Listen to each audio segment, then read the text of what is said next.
welcome back to Strange Epochs. I'm Shawn Spainhour, and this is the show where we take one strange, true, documented moment from somewhere in the long and bewildering span of human history, and we sit with it. New episodes every Tuesday. Sources are always in the episode description. This week is a special episode. Happy 4th of July. I have been trying to think about what the right story is for this occasion. Strange Epochs is not a patriotic show. It is not a show about national mythology or the official version of history or the stories we tell about ourselves to feel good about who we are. It is a show about the moments that resist those clean narratives. The moments that are stranger and more human and more complicated than the official version suggests. And on that score, I think the 4th of July, 1826, is exactly the right story for today. Because on that day, 50 years to the day after the Declaration of Independence was adopted by the Continental Congress, two of the men who wrote it, signed it, and spent their lives arguing about what it meant, died on the same day, within 5 hours of each other. John Adams in Quincy, Massachusetts. Thomas Jefferson at Monticello in Virginia. The second president of the United States, and the third, the man who had been Jefferson's closest political ally, and then his bitterest rival, and then, in the long afternoon of their lives, his closest friend again. They had not seen each other in more than 2 decades. They had been writing letters for 15 years, and on the 50th anniversary of the country they helped create, they both closed their eyes and did not open them again. Adams' last words, spoken in the failing light of that July afternoon, were these: "Thomas Jefferson still survives." He was wrong. Jefferson had died 5 hours earlier. This is the story of that day. But to understand that day, you have to understand everything that came before it. The friendship, the falling out, the silence, the letters, the reconciliation, the 2 old men, separated by 500 miles, writing to each other about death as it approached. This is that story. Let's begin. Quincy, Massachusetts, July 4th, 1826, late afternoon. John Adams is 90 years old and dying. He has known this was coming for some time. His body has been failing for months, the slow, grinding retreat of a man who has simply run out of the particular force that had kept him going for 9 decades. He spent much of the spring and early summer confined to his house, to his chair, to his bed.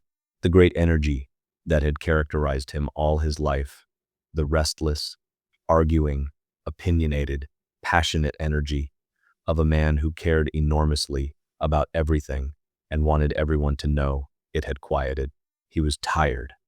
He was ready, in the way that very old people sometimes are, not with eagerness, but with the simple acceptance of someone who has finished the work and knows it. His family is with him. His son, John Quincy Adams, is the President of the United States now, the 6th president, elected the previous year, but he is not in Quincy today. He is in Washington. The news of his father's condition had not reached him in time. There are grandchildren in the house, servants, the familiar presences of a life lived long in one place. Outside, the country is celebrating. It is the 4th of July, 1826, the 50th anniversary of American independence, the Jubilee. They are calling it 50 years of the Republic, 50 years since the Continental Congress adopted the Declaration of Independence that announced to the world that these colonies were, and of right, ought to be free. The celebration is enormous by the standards of the time. Parades and bonfires and speeches and cannon fire and toasts drunk to the founding fathers and to the experiment they had launched. The nation is 50 years old and proud of it and eager to say so loudly. In the house in Quincy, John Adams can hear, dimly, the sounds of the celebration outside. He has declined to attend the public festivities in Washington. He sent a toast to be read in his absence, a characteristic piece of Adams' rhetoric: independence forever. 2 words, no qualifications. Someone had asked if he wanted to add anything. He said no. 2 words were enough. Now he is lying in his bed, and the afternoon light is coming through the window, and the sounds of the Jubilee are somewhere outside, and he is thinking, in whatever way a dying man thinks, about his life and what remains of it. He says something. His family bends close. Thomas Jefferson still survives. He is wrong. He does not know this. 500 miles to the south, at Monticello, in Virginia, Thomas Jefferson has been gone since shortly after noon. He died 4, perhaps 5 hours before Adams speaks his name into the July afternoon. John Adams dies at approximately 6 in the evening. The 50th 4th of July ends with 2 of its architects in the ground. To understand what Adams' last words mean, what it means that he thought of Jefferson in his last moments, that Jefferson's name was the last thing he said, you have to understand what these 2 men were to each other over 50 years. You have to understand the friendship, the falling out, and the silence, and then the letters. John Adams and Thomas Jefferson first met in the summer of 1775 at the Second Continental Congress in Philadelphia. Adams was from Massachusetts, a lawyer and politician who had been arguing for American independence before most of his colleagues were willing to say the word. Jefferson was from Virginia, a younger man. He was 32 in 1775 to Adams' 40. Already known for a particular quality of written prose that was unlike anything else being produced in the American colonies. He was quiet in person, reserved in ways that Adams, who was voluble and combative, was not. But he could write. They were assigned together to the committee that would draft the Declaration of Independence in 1776. The committee had 5 members, but the actual writing fell primarily to Jefferson, with Adams and Benjamin Franklin doing the most significant editing. Adams later described why he had deferred to Jefferson on the writing. He said Jefferson was a better writer, that Virginia's support was essential to the cause, and that Adams himself had already made too many enemies in Congress to be an effective spokesman. He was characteristically honest about his own limitations. Jefferson drafted. Adams defended the draft on the floor of Congress when other delegates proposed changes. It was a collaboration between 2 men who were, in that summer of 1776, working toward exactly the same thing. The years that followed deepened the friendship. Both men served abroad as American diplomats in the 1780s. Jefferson in Paris, Adams primarily in London. They traveled together to England in 1786 to meet with the British government, a mission that accomplished little diplomatically but gave the 2 men time together in a foreign country, away from the specific pressures of American politics. Jefferson wrote to Abigail Adams from Paris that he considered her husband's presence in London a comfort, that he thought of them as neighbors in the specific way that 2 Americans alone in Europe are neighbors regardless of the miles between them. The letters from this period have a warmth and an ease that speaks to genuine affection. The time they spent together in Europe in the 1780s is worth pausing on, because it was in some ways the freest period of their friendship. In Paris and London, they were not competing for influence within a specific political system. They were Americans in Europe, representatives of a young republic in the courts of old monarchies, and the shared experience of being outside their own country gave them a perspective on it that they could not have had at home. They visited the English gardens together and argued about landscape design. They went to the British Parliament and watched the debates with the eyes of men who had built their own legislative body from scratch. They visited the birthplace of Stratford-upon-Avon and looked at Shakespeare's chair with what Jefferson described as a veneration I cannot but feel for the great. Adams described the same visit with characteristic Adams skepticism about the enthusiasm of tourists. They were already themselves the same fundamental differences of temperament that would eventually divide them were visible even in how they looked at a chair, and they were, despite those differences, genuinely happy in each other's company. Abigail Adams, who was one of the most perceptive observers of people in the founding generation, wrote warmly of Jefferson during this period. She and Jefferson corresponded separately, with a directness and an intimacy that reflects the fact that Jefferson was one of the few people outside the Adams family whom Abigail genuinely trusted. When her son Charles died in 1800, one of the people she wrote to about it was Jefferson. Even after the political rupture between Jefferson and her husband, she maintained a separate correspondence with him for years, a channel of communication that ran alongside and sometimes counter to the official silence between the two presidents. They disagreed about things.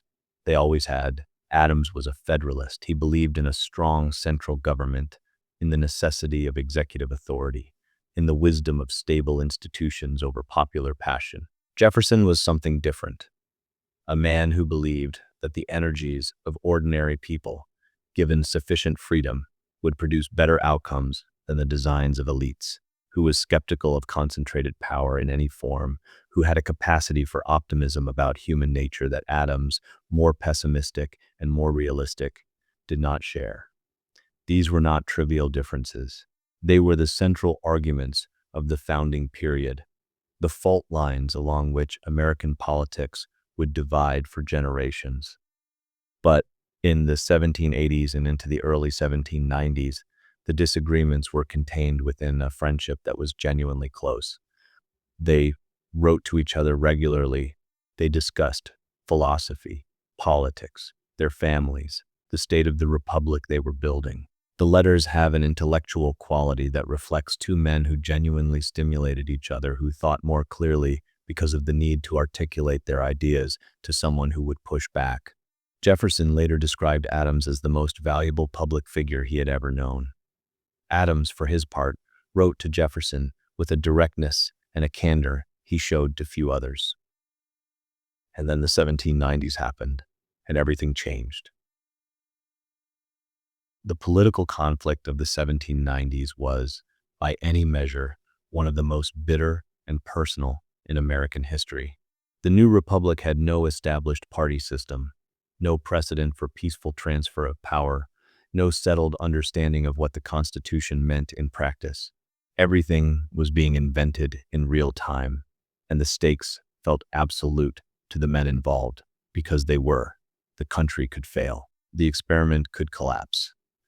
And the men who were building it disagreed profoundly and personally about how to keep it alive. Adams became president in 1797, succeeding Washington. Jefferson became vice president under Adams, which was possible under the original Constitution, which assigned the vice presidency to the runner-up in the presidential election, and found himself serving in an administration whose fundamental political philosophy he opposed. The situation was structurally designed to produce conflict, and it produced conflict. The Adams administration passed the Alien and Sedition Acts in 1798, laws that restricted immigration and criminalized criticism of the government. Jefferson believed these laws were unconstitutional and tyrannical. He drafted the Kentucky Resolutions in response, arguing that states had the right to nullify federal laws they considered unconstitutional. Adams believed Jefferson's position would destroy the Union. The disagreement was not academic. Both men believed the other was threatening the survival of the Republic. The election of 1800 was the breaking point. Adams and Jefferson ran against each other for the presidency. The campaign was vicious by any standard newspapers, aligned with each faction printed attacks on the other candidate that ranged from the merely unfair to the genuinely defamatory. Jefferson's supporters called Adams a monarchist who wanted to install his son on an American throne. Adams's supporters called Jefferson a dangerous radical, an atheist, a Francophile revolutionary who would destroy everything the founders had built. Both candidates were tarred with the worst possible versions of their actual political positions. Both suffered it. The election of 1800 was not just a political defeat for Adams. It was a repudiation. He had served his country for 50 years. He had been a delegate to the Continental Congress, a diplomat in Europe, the first vice president, the second president. He had made decisions that he believed were correct and that cost him politically, most notably his decision to pursue peace with France rather than war, which split his own Federalist Party and probably cost him the election. He believed he had done what was right. The country disagreed, or at least enough of it did. He was 50 years old when the revolution began. He was 65 when it turned him out of office. The specific grief of a public man who believes he has served faithfully and finds himself rejected is a particular kind of grief, and Adams carried it. Jefferson won. Adams, who had been president for 4 years, packed his belongings and left Washington in the early morning hours of March 4th, 1801, before Jefferson's inauguration. He did not attend the ceremony. This was not the gracious transfer of power that the founders had theorized about, but had never quite managed to practice. It was a wounded man leaving before he had to watch his successor take his place. For 11 years, Adams and Jefferson did not write to each other. The estrangement was particularly painful because it was not based on a single event or a single letter that could be pointed to as the rupture. It was the accumulated weight of the election, of the newspaper attacks, of the Alien and Sedition Acts, of the Kentucky resolutions, of two men who had watched each other become, in the public eye, symbols of opposing political philosophies, and who had found themselves unable to separate the personal from the political in a way that would have let them maintain the friendship through the conflict. They were too honest for that, perhaps, or too proud. Adams later said that he had always loved Jefferson, even during the estrangement. Jefferson said something similar. But love and correspondence required different things, and the different things that they required of each other in the years after 1800 were not things either man could provide without cost to something else he valued. 11 years of silence between two men who had been the closest of intellectual companions. 11 years during which Jefferson served 2 terms as president and returned to Monticello and began planning his university, and Adams returned to Quincy and wrote his memoirs and grew old. They did not correspond. There was no open rupture, no dramatic final argument, no letter that ended with, "We are done," just silence. The kind of silence that accumulates between people who have wounded each other and do not know how to begin the conversation that would address it. The silence was broken, eventually, by a third party. Benjamin Rush, a physician and founding father, who had been friends with both men for decades and had watched their estrangement with sadness, wrote to each of them in the early 1800s and gently, persistently lobbied for a reconciliation. Rush had a dream, he told Adams, that the two men had resumed their friendship. Adams found the letter touching. He was 66 years old. Jefferson was 68. Both were retired from public life. The election of 1800 was a decade in the past. The wounds were still there, but they were old wounds. Rush had written to Adams in late 1811, describing a dream in which the two former presidents had resumed their correspondence, and Adams, who was 66 and who had watched his old friend Benjamin Rush age alongside him, who understood that the time for holding on to old wounds was running shorter than it once had been, wrote back that he had no other objection to the correspondence than that "I have nothing to say worth your reading." Rush pressed. He wrote to Jefferson, too, with a similar gentle insistence. He told each man that the other had spoken warmly of him. He may have been exact about this, or he may have been a good doctor applying the right treatment. The point is that he created the conditions in which two proud men could reach toward each other without either one having to go first in a way that felt like defeat. Rush died in 1813 before he could fully see what he had accomplished. He died not knowing that the correspondence he had encouraged would run to 150 letters and become one of the great epistolary friendships in American history. On January 1st, 1812, John Adams wrote a short letter to Thomas Jefferson. It was careful and brief, the letter of a man testing a door he wasn't sure would open. He sent a package of 2 volumes of lectures by his son, John Quincy. He mentioned that he and Jefferson were entering the final stage of their careers. He wished Jefferson well. Jefferson wrote back within 2 weeks. His reply was warm, immediate, generous. He expressed his happiness at receiving Adams's letter. He spoke of their shared service to the Republic. He said that he had retained, through everything, a high measure of respect and goodwill for Adams. He was, he said, past the age of political contests, past the stage of life where such things mattered as they once had. He wanted, if Adams would accept it, the friendship that they had had. Adams would accept it. Over the next 14 years, Adams and Jefferson exchanged more than 150 letters. The correspondence has become one of the most celebrated in American literary history, and with good reason. It is the record of 2 extraordinary minds in the last years of their lives, talking about everything. They talked about politics, but differently than they once had. The urgency was gone. The decisions had been made. The country had survived the crises they had each feared would destroy it, and from the distance of retirement, the arguments that had once felt existential looked smaller, more comprehensible, more human.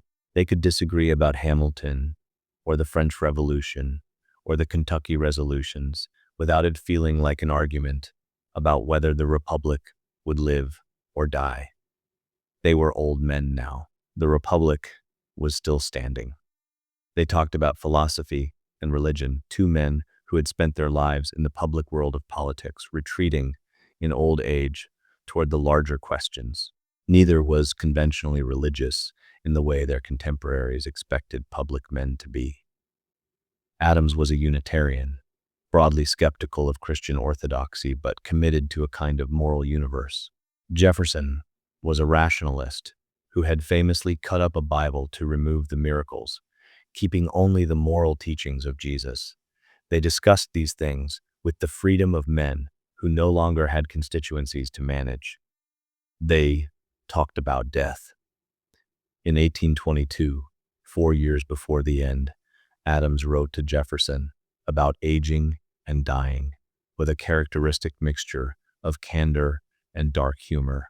Jefferson replied with something more elegiac, a meditation on what it meant to have lived through the founding of a nation, to have been present at the moment when something genuinely new was attempted. He spoke of the consolation of having done something that mattered, of having spent his time in work that was worth the doing. There is one letter in particular that captures something essential about what the correspondence became in its final years.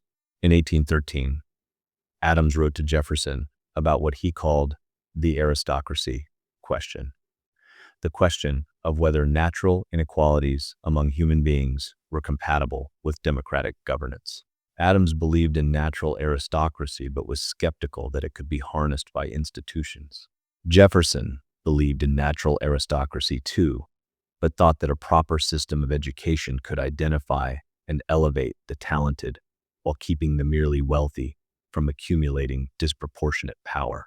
They argued about this across several letters, each pressing the other's position, each finding the weaknesses in the other's argument. It was, by the standards of contemporary political discourse, extraordinary. Two men in their late 70s writing to each other about the deepest questions of political philosophy with the precision and the energy of young scholars and the authority of men who had spent their lives in the arena. Adams was relentless in these letters. He pushed, he provoked, he disagreed often and explicitly, and without the diplomatic softening that public discourse required. Jefferson matched him, though more gently. Jefferson's letters from this period have a quality of elegant deflection alongside the engagement, a way of acknowledging Adams's point while redirecting it that was characteristic of his written style. They were not the same kind of thinker. Adams was a hammer, Jefferson was a river. Both moved things. The letters were also funny. Jefferson wrote to Adams comparing their respective progeny, grandchildren, great-grandchildren with the precision of a man keeping careful score.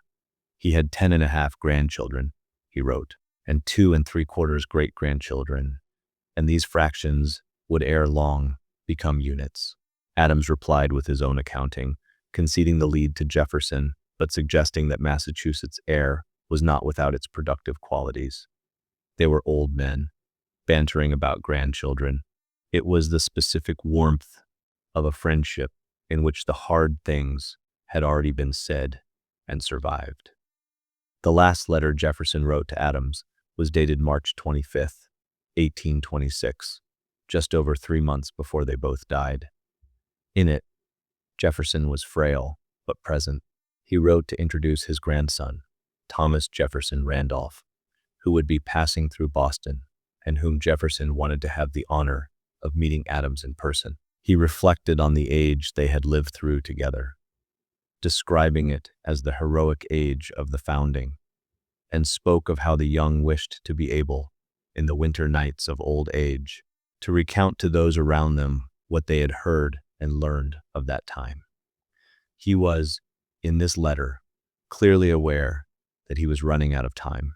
The handwriting, those who have examined it say, shows the tremor of a man whose hands were no longer fully his own. Adams' last letter to Jefferson was written on April 17th, 1826, 10 weeks before they both died. It was, by the standards of their correspondence, brief. Adams was not well and had not been for some time. But he wrote. He wrote because that was what they had done for 14 years, riding across the 500 miles that separated them as a way of maintaining the connection that geography and age prevented them from sustaining in person. Now, the last day, Thomas Jefferson had been declining since the previous autumn. By the spring of 1826, he was largely bedridden at Monticello, the house he had designed and built and spent his life in, on the mountain in Virginia that he had never truly wanted to leave. He was in debt, significant, crippling debt that would eventually force the sale of Monticello and many of his enslaved people after his death. He was 83 years old and in pain, and he knew he was dying. He was determined to live to the 4th of July. The determination was not just sentimental. Jefferson was a man who had thought carefully about what the founding meant, who had spent decades insisting on the significance of that specific moment in Philadelphia in 1776. To die on its 50th anniversary was, for a man of his temperament, a fitting conclusion. It was the kind of ending that a person of his extraordinary self-consciousness about his own place in history would have wanted. He had always been aware of how he appeared to posterity, sometimes to an uncomfortable degree. The desire to die on the 4th was not vanity. Exactly. It was the last exercise of a man's control over his own story. Monticello, in the summer of 1826, was a house under enormous financial pressure. Jefferson had accumulated debts throughout his adult life, the result of his expensive tastes, his elaborate building projects, his agricultural experiments that rarely produced what he projected, and the structural economic trap of enslaved labor, plantation agriculture that kept him asset rich and cash poor. He had borrowed against Monticello. He had borrowed against the people he owned.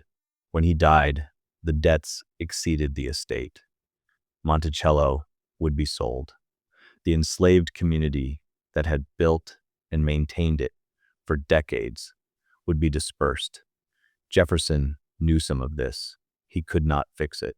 He lay in his bed in the house on the mountain and looked at the ceiling and waited for the 4th. His physician, Dr. Robley Dungleson, attended him through the final days. On the evening of July 2nd, Jefferson fell into a semi-conscious state. He woke briefly, looked at his doctor, and asked, "Is it the 4th?" Dungleson told him it was not yet the 4th.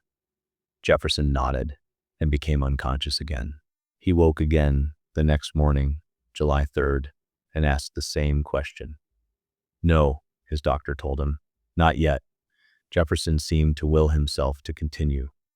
Shortly before 1 in the afternoon on July 4th, 1826, Thomas Jefferson died at Monticello. He had made it. He had reached the day he was trying to reach. He died on the 50th anniversary of the Declaration of Independence, in the house on the mountain, surrounded by his family and servants, including the enslaved people who had been bound to him and to Monticello his entire adult life. A presence in the story of the founding that Jefferson's own words had promised to eventually address, and that his own life never resolved. In Quincy, Massachusetts, John Adams had been failing through the same days. He was 90 years old. He had outlived his wife Abigail, who had died in 1818 after 54 years of marriage. He had outlived most of the generation he had belonged to. He had lived to see his son become president. He had watched the country he helped build grow into something he could not entirely have imagined in 1776, and that filled him, at 90, with a mixture of pride and anxiety that was perhaps the most honest possible response to watching history move beyond you. He had sent his regrets to the Jubilee celebrations in Washington. He was too ill to travel, too ill to attend even local celebrations. He sent his toast, "Independence forever." 2 words. The last public statement of a man who had spent 50 years arguing about everything, and who had finally arrived at the irreducible thing. Adams's relationship with his own legacy was more complicated than Jefferson's. Jefferson had Monticello, the Declaration, the presidency, the Louisiana Purchase, the founding of the University of Virginia, a portfolio of achievements that, whatever their contradictions, were undeniably magnificent. Adams had the presidency, the peace with France, and the consistent sense that history had not given him his due. He was the founder who was left out. Not as famous as Washington, not as beloved as Franklin, not as brilliant a writer as Jefferson, not as politically gifted as Hamilton. He was the founder who was absolutely essential to the revolution, and who received relatively little of the glory. He knew this. He wrote about it with characteristic directness more than once. He did not pretend. It didn't bother him. As the afternoon of July 4th wore on in Quincy, Adams' condition worsened. The family gathered. The light moved across the room. The sounds of celebration were somewhere in the distance. Cannon fire and music and the particular noise of a country congratulating itself. Adams stirred. He said something. "Thomas Jefferson still survives." He was wrong. He did not know he was wrong. He had no way to know that 500 miles away, on the same Jubilee afternoon, The man he had been writing to for 14 years had died a few hours earlier. He died believing Jefferson was still alive. He died with Jefferson's name on his lips. Whatever the complicated history between them, the election of 1800, the Alien and Sedition Acts, 11 years of silence in the last moment, he was thinking of his friend. John Adams died at approximately 6 in the evening of July 4th, 1826. The country did not know yet what had happened. The news would travel slowly, the way news traveled in 1826, by rider, by newspaper, from town to town across the young republic. When it arrived, the reaction was one of stunned reverence.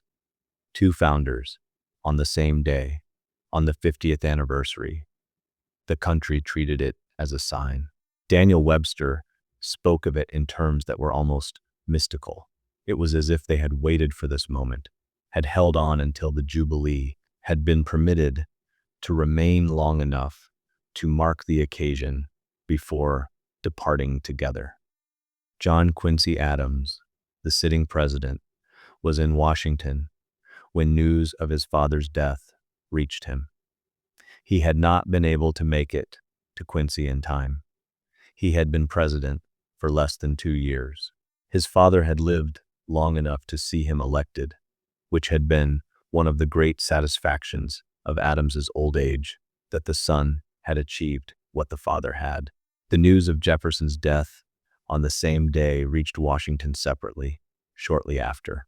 The city processed both losses simultaneously, which produced a specific kind of collective grief that the newspapers of the following days struggled to adequately describe. It was too much for a single day to contain, and not enough to contain two lives like those. There is a version of this that is purely coincidence. Two very old men, both ill for months, dying on the same summer day that happened to be a significant anniversary. The probability is not impossible. Old people die in summer more than in other seasons. Both men were in serious decline. The 4th of July was going to come regardless. The fact that they died on it is a remarkable coincidence, but coincidences happen. The universe is not obligated to be meaningful. There is another version. Jefferson was determined to live to the 4th. He woke on July 3rd and asked his doctor if it was yet the 4th, then held on through another night.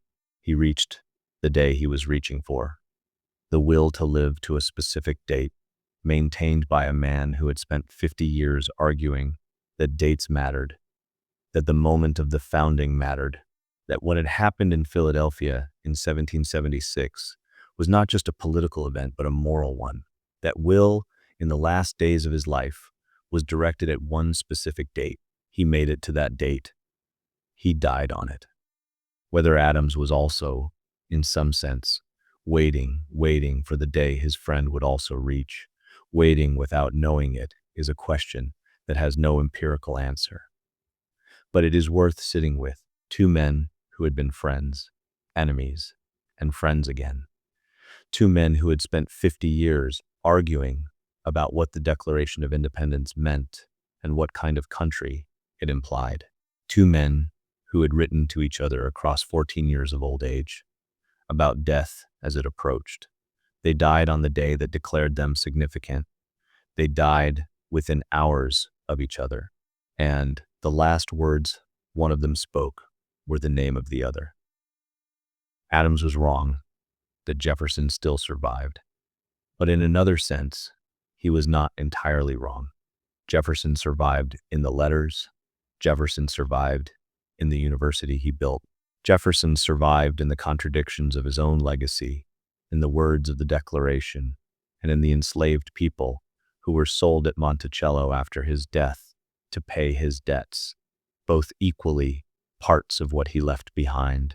Adams survived in the son who became president, in the letters, in the long and distinguished record of a man who was never as celebrated as he deserved and knew it and kept going anyway. They both survive in the country they made, which is still running the experiment they started on a July day 250 years ago this year, still arguing, still divided, still uncertain about what its founding documents actually require of it. The experiment is unfinished. They knew it would be. They wrote to each other about it in those last letters, with the measured honesty of men who understood that they had started something they would not see completed. The 50th anniversary celebration that was happening outside Adams's window when he died was a celebration of something that neither Adams nor Jefferson had been able to fully control or fully predict. The country in 1826 was already different from the country they had imagined in 1776. It was larger, noisier, more contentious, more democratic, in ways that sometimes frightened Adams and sometimes delighted Jefferson. The party system that they had, both in different ways, helped create had made politics more organized and more vicious than the founders had hoped. The question of slavery, which both men had declined to resolve at the founding, was 25 years away from tearing the country apart in the bloodiest war in American history. The experiment was running, but not smoothly. It had never run smoothly. The founders knew it wouldn't. That knowledge is somewhere in those letters too, in the spaces between the arguments about aristocracy and religion, and the grandchildren, and the business of two old men measuring what they had done against what they had hoped to do. Happy 4th of July. That's what Strange Epochs is. Stories that have no clean endings. Moments that history recorded, but never quite explained. Events that happened, undeniably happened, and yet still somehow feel impossible. Everything you heard in this episode is real. Every name, every date, every detail drawn from documented historical sources. All of the sources for this episode are listed in the episode description below. I encourage you to look them up. If you enjoyed this episode, please follow Strange Epochs wherever you listen. New episodes drop every Tuesday. And if you want to help the show grow, leaving a review goes a long way. It really does. I'll see you next week. I'm Shawn Spainhour. This is Strange Epochs.